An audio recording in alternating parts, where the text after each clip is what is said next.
Well, good to see you both. Thanks so much for joining us. And David, you made an endorsement over the weekend. Yes, we have been pointing out that Trump is going to end up losing to Hillary Clinton. And so we've said either Ted Cruz or Marco Rubio would be a much better nominee.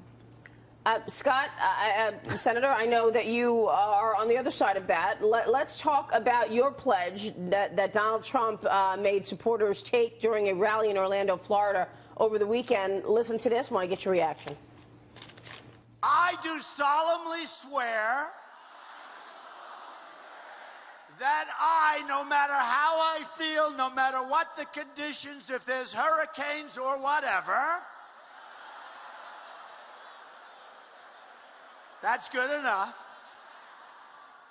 will vote on or before the 12th for Donald J.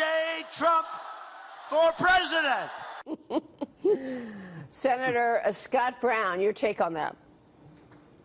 Well, first of all, I'm glad he's listening to me. I told him to ask people for their votes, so he does it a little bit differently than others. And with regard to, the Club for Growth endorsement, it's either or. Wow, what a real badge of courage. How about coming out and supporting, their candidate, period, based on the factors that are there. They're all great people, and I will vote ultimately for any one of them.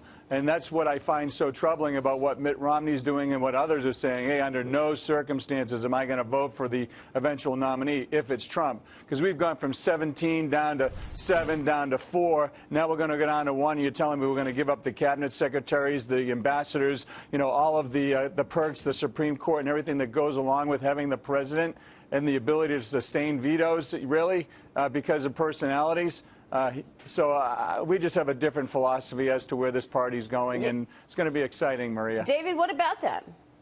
I tell you, the two problems with Trump. First is he's not really a conservative. His record over his lifetime shows he supports tax increases, Obamacare, nationalized health care, and abuse of eminent domain.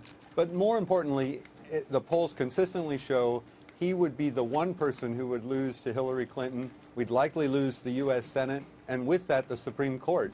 And so what the Club for Growth has said is Donald Trump is not the type of nominee that Republicans should support in order to have economic growth, economic freedom, and prosperity for the country. Wow, Dagan. Hey, Maria. Yeah. Go ahead. Maria, go ahead, Senator.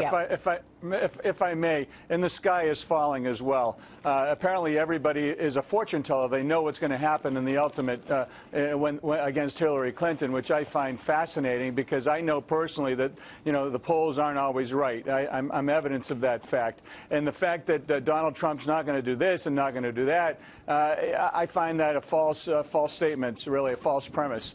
So it's going to be very interesting. I'm excited for whomever that nominee is. I hope it's Trump because I think he's going to shake it up. I think he's going to look at the economy and surround himself with people who get it.